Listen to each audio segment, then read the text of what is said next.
the wisest person I ever met in my life, a third grade dropout. Wisest and dropout in the same sentence is rather oxymoronic, like jumbo shrimp.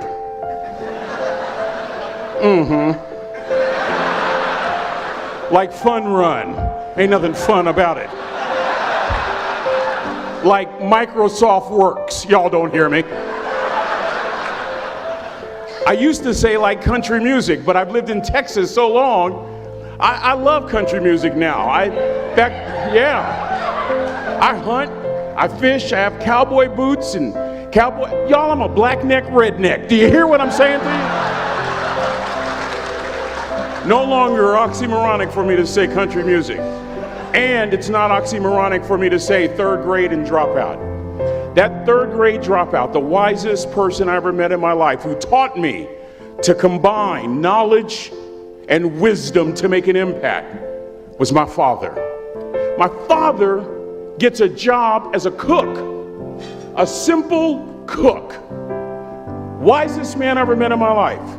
Just a simple cook. Left school in the third grade to help out on the family farm, but just because he left school doesn't mean his education stopped. Mark Twain once said, "I've never allowed my schooling to get in the way of my education." My father taught himself how to read, taught himself how to write, decided in the midst of Jim Crowism, as America was breathing the last gasp of the Civil War, my father decided he was going to stand and be a man. Not a black man, not a brown man, not a white man, but a man. He literally challenged himself to be the best that he could all the days of his life. And I want to tell you, I know what it takes to get where you are, and I need you to listen to me very carefully. I have 4 degrees. My brother is a judge. We're not the smartest ones in our family. It's a third grade dropout daddy. A third grade dropout daddy who was quoting Michelangelo when he was a cook at Cal Maritime, saying to us, "Boys, I won't have a problem if you aim high and miss, but I'm going to have a real issue if you aim low and hit." A country mother quoting Henry Ford, saying, "If you think you can or if you think you can't, you're right." You see, it takes knowledge and wisdom combined to grow your influence so that you'll make an impact. You'll be a shipmate that others can count on. I learned that from a third grade drop. Simple lessons. Lessons like these. Son, don't judge people. Son, I've worked at Cal Maritime. You know, I've been all over the world. I've seen good and bad in every shade. Don't judge people. The tendency of a person is to walk away from somebody that's different from them. You stay there and you get to know them. Never judge. Then he dropped Jonathan Swift on me, who said vision is the ability to see the invisible. Don't judge. Another lesson from this third grade dropout. Son, you'd rather be an hour early than a minute late. We never knew what time it was at my house because the clocks were always ahead. My mother said for nearly 30 years, my father left the house at 3:45 in the morning. One day she asked him, "Why, Daddy?" He said, "Maybe one of my boys will catch me in the act of excellence." I want to share 2 things with you. Aristotle said, "You are what you repeatedly do." Therefore, excellence ought to be a habit, not an act. Don't ever forget that. George Washington Carver said, "When common people do common things in uncommon ways, they command the attention of the world." I just described your grandmother. I know you're tough. I know you're seaworthy, but always remember to be kind. Always. Don't ever forget that. Never embarrass mama. Yeah. If mama ain't happy, ain't nobody happy. If daddy ain't happy, don't nobody care. But you know, I'm trying to tell you. Next lesson. Lesson from a cook over there in the galley.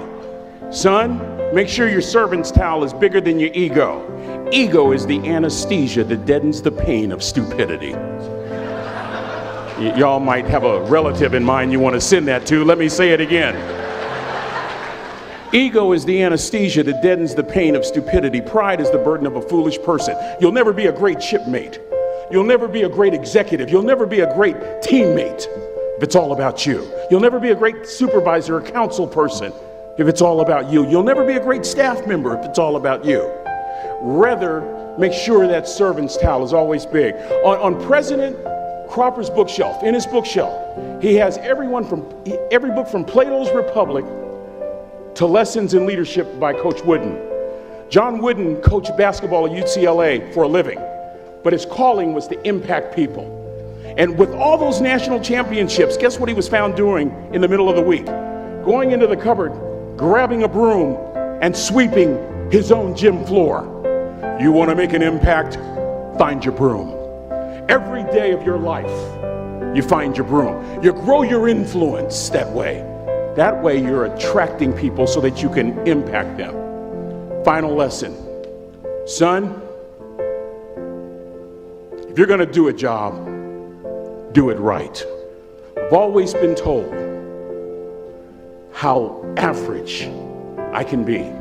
Always been criticized about being average. But I want to tell you something. I stand here before you, before all of these people, not listening to those words, but telling myself every single day to shoot for the stars, to be the best that I can be. Good enough isn't good enough if it can be better, and better isn't good enough if it can be best. Let me close with a very personal story that I think will bring all this into focus. Wisdom will come to you in the unlikeliest of sources, a lot of times through failure. When you hit rock bottom, remember this. While you're struggling, rock bottom can also be a great foundation on which to build and on which to grow. I'm not worried that you'll be successful.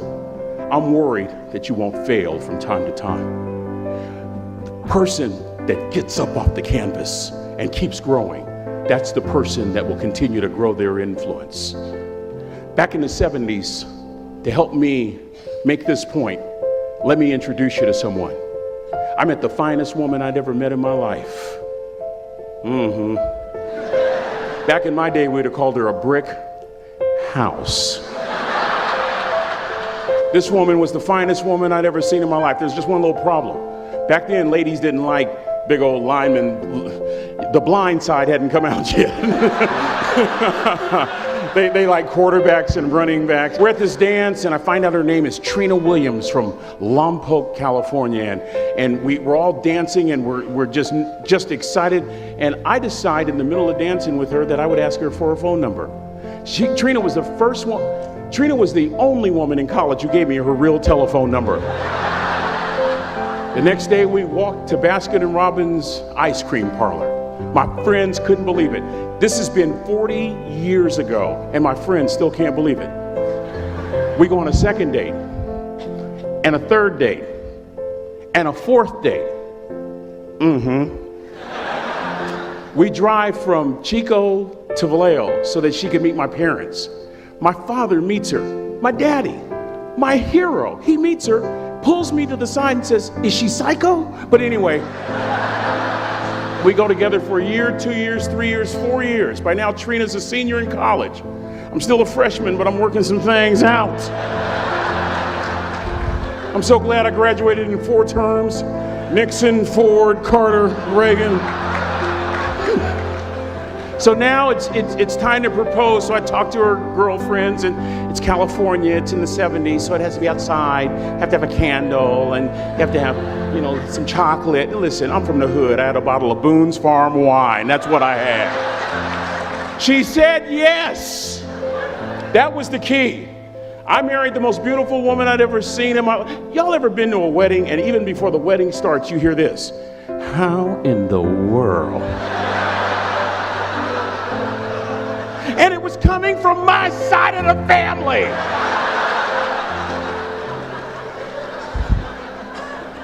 We get married, we have a few children, our lives are great. One day, Trina finds a lump in her left breast. Breast cancer. 6 years after that diagnosis, me and my 2 little boys walked up to Mommy's casket. And for 2 years, my heart didn't beat. If it wasn't for my faith in God, I wouldn't be standing here today. If it wasn't for those 2 little boys, there would have been no reason for which to go on. I was completely lost. That was rock bottom. You know what sustained me? The wisdom of a 3rd grade dropout. The wisdom of a simple cook. We're at the casket in College Station, Texas. I'd never seen my dad cry, but this time I saw my dad cry. That was his daughter. Trina was his daughter, not his daughter-in-law. And I'm right behind my father, about to see her for the last time on this earth. And my father shared 3 words with me that changed my life right there at the casket. It would be the last lesson he would ever teach me. He said, son, just stand. You keep standing, no matter how rough the sea, you keep standing. And I'm not talking about just water. You keep standing. No matter what, you don't give up. I learned that lesson from a 3rd grade dropout who was a cook at Cal Maritime, who said, boy, you keep standing, no matter what. And as clearly as I'm talking to you today, these were some of her last words to me. She looked me in the eye and she said, it doesn't matter to me any longer how long I live. What matters to me most is how I live. To ask y'all one question, a question that I was asked all my life by a 3rd grade dropout. How you living? How you living? Every day ask yourself that question, how you living? Here's what a cook in the dining center would suggest you to live this way. That you would not judge, that you would show up early, that you'd be kind, that you'd make sure that that servant's towel is huge and used, that if you're going to do something, you do it the right way. That cook would tell you this, that it's never wrong to do the right thing, that how you do anything is how you do everything. And in that way, you will grow your influence to make an impact. In that way, you will honor all those who have gone before you, who have invested in you. Look in those unlikeliest places for wisdom. Enhance your life every day by seeking that wisdom and asking yourself every night, how am I living? May God richly bless y'all. Thank you for having me here.